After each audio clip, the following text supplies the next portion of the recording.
In the universe of Castlevania, the Belmonts hold dominance in vampire slaying, with a family history of hunting the night. But they aren't the only family who dedicates themselves to the internal struggle against Dracula. You have the Morris clan, or the Belnades clan, multiple family lineages that step up to aid the Belmonts in their journey. Though one of the most powerful of these clans that takes the mantle of vampire hunter, and is one of the most dangerous but equally mysterious, that being the Renard clan, which is a distant relative of the Belmonts and represented only through one of the youngest known vampire hunters in the series, Maria Renard.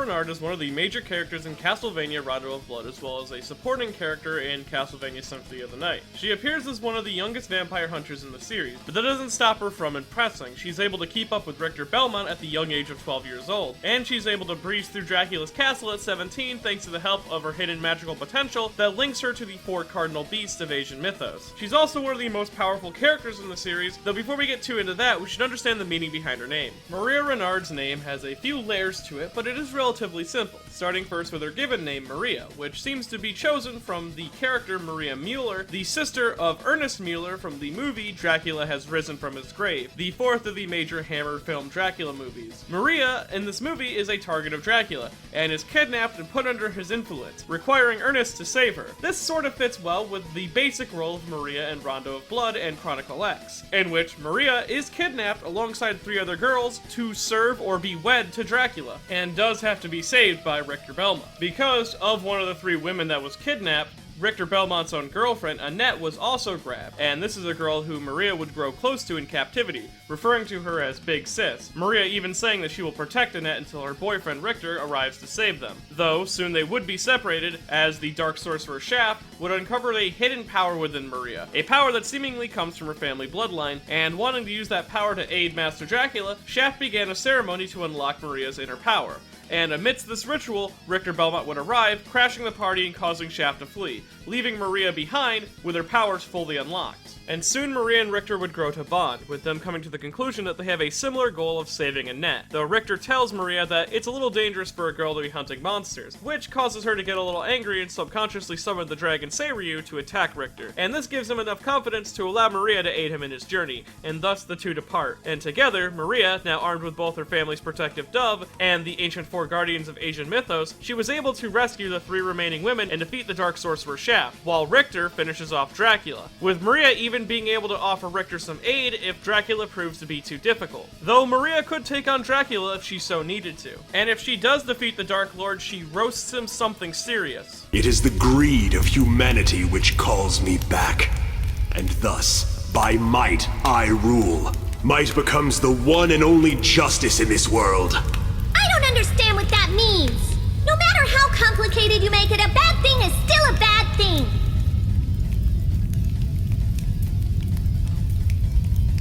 Now, the 4 beasts that come to aid Maria in her journey throughout Dracula's castle are a direct reference to the 4 gods or the 4 auspicious beasts of Asian mythos, and they take the form of the Azura dragon of the east, Seiryu, the vermilion bird of the south, Suzaku, the white tiger of the west, Byakuyo, and the black tortoise of the north, Genbu. And the reason that they come to aid her is because she unlocked her own family's hidden potential, that being Maria gained dominance over all animals, as the Renard clan is known for their attack animals, specifically their attack doves, but over over time and through the use of magic, it's possible that they are able to control any type of animal, including the ones that only exist in mythos. Now, Maria's introduction to the series, alongside her power to control animals in and of itself, seems to be a twist on the generic shoujo girl like Snow White, which makes sense given around the time of Rondo of Blood's development, Japan was going through a sort of renaissance of shoujo manga, with old ideas like the Yamada Nadeshiko being challenged, and the mainstream success of the battle girl genre with series like Pretty Soldier Sailor Moon. And given that Rondo of Blood in general was the first of the Castlevania series to embrace the anime/manga aesthetic, Maria's introduction might have been done in a way to appeal to the shoujo audience, because along with her introduction,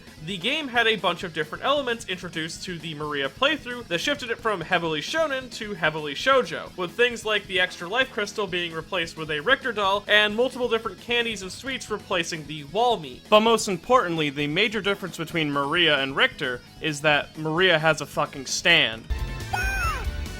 Now, as time went on and the beast kept protecting Maria, she seemed to continue her work as monster slaying. Seemingly, given the outfit that she wears and the skills that she displays during Symphony of the Night, she also began training in the art of the ninja, becoming the first ever Victorian Konichi, which is probably one of the coolest fucking designs in the entire series. And this works very well with her last name Renard, which is the French word for fox, which works in two specific ways. First, of course, you have Renard being a French word which connects it to Belmonts, as they are a distant relative of the Belmonts, and the Belmonts' name's origin comes from Belmondo, a French actor. Along with this, you have Maria's relation to a fox, which makes sense since thematically throughout Japanese history, foxes have always been connected to being stealthy, smart, and of course, thematically connected to ninjas. It would also appear that not only her involvement in a sequel to Rondo of Blood, but her evolution into a ninja-like design seemed to have been planned from the start, as we see in the cancelled and unreleased sequel to Rondo of Blood, Castlevania The Bloodletting. Maria was planned to return in a design that's sort of a mix between her Symphony of the Night design and her Rondo of Blood one. And speaking of a sequel to Rondo of Blood, Maria would soon find herself dragged back into the spotlight when 4 years after the events of Rondo,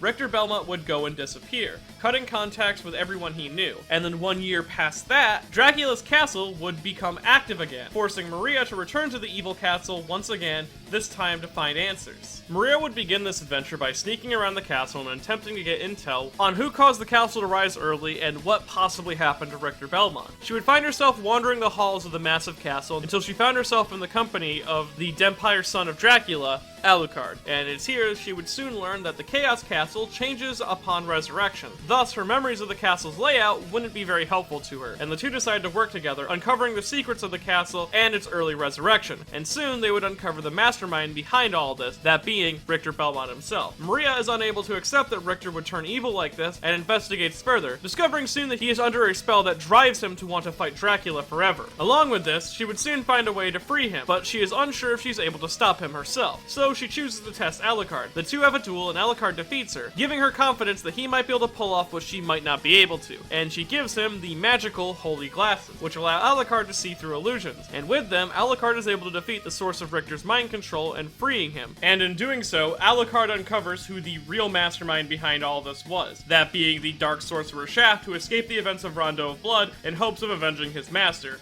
Thus, Alucard continues deeper into the inverted castle that appears after Richter's defeat, while then asking Maria to take Richter to safety. Thus, Maria would then help Richter escape, bringing him to a ridge to overlook the castle that soon began to crumble to nothing, as Alucard would rejoin the two vampire hunters to make sure they were okay, before leaving once again, saying that his bloodline is cursed and it'd be better off for the world if he would just disappear. But, against his wishes, he would soon be followed by Maria, who, in the events of Symphony of the Night, had fallen for Alucard despite his dark origins, Richter even encouraging her to do so. He believes that if anyone can help Alucard, it's Maria. And we do actually get to see this in action, as in the audio drama Castlevania Nocturne of Recollection, Alucard and Maria begin to live together. She had managed to convince him to live with her, caring for him as he recovered from killing his own father and listening to the stories of his past. Though, as the days go on, he becomes more and more emotionally distant from Maria. Soon she would even learn from the antagonist of the audio drama, the Incubus Magnus, that Alucard had been keeping history from Maria in their times talking about his past. This being long before he met Trevor Belmont.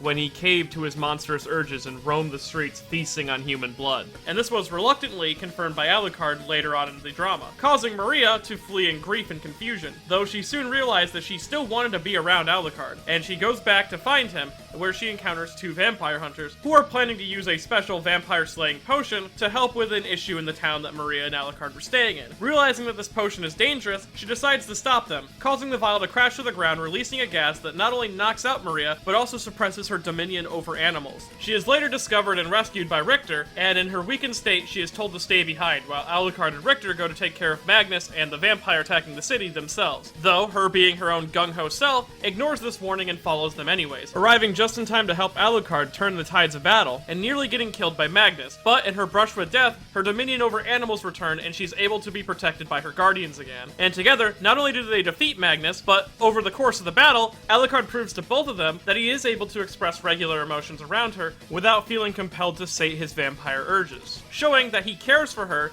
and the two join together again, with Maria helping bring Alucard's more human side out, and the two assumedly becoming more romantically intimate. And these interactions with Maria is likely the catalyst that helped Alucard create his more human alias and persona, Genya Arikado. Maria Renard is honestly one of my favorite characters in the whole of Castlevania. I like her about as much as I like her origin game, Rondo of Blood. She's such an interesting point in the Castlevania history, as someone who not only matches well with the early 90s charm of Rondo, but also shows that there are people out there who can stand up toe-to-toe with a Belmont when it comes to fighting Dracula. I also like how she grew up idolizing Richter, like all the cute moments where she copies his theatrics, and I also like how she refuses to believe Alucard when he tells her that Richter's the new master of the castle. It shows that there's this close personal friendship between Richter and Maria with absolutely zero romantic undertones. She's also responsible for paving the way for characters like Shanoa and Charlotte later in the series, and it's a good thing that there was never a Castlevania fighting game for the Wii that never came out in 2008 that took Maria's name and slapped it on a completely different character that was designed as a carbon copy of a pre-established character from a manga series that gained newfound popularity due to an anime becoming hugely successful a year before that game came out, because that would be awful, that'd be terrible. I'm glad that never happened. And if you enjoyed this video and want to see more videos like that in the future, I have a Patreon at patreon.com/ManyNotTheBadGuy. And if you want to overcome Dracula and find your own hidden powers and unlock it, well, you can do so by buying a copy of Shimonetta at buyshimonetta.com.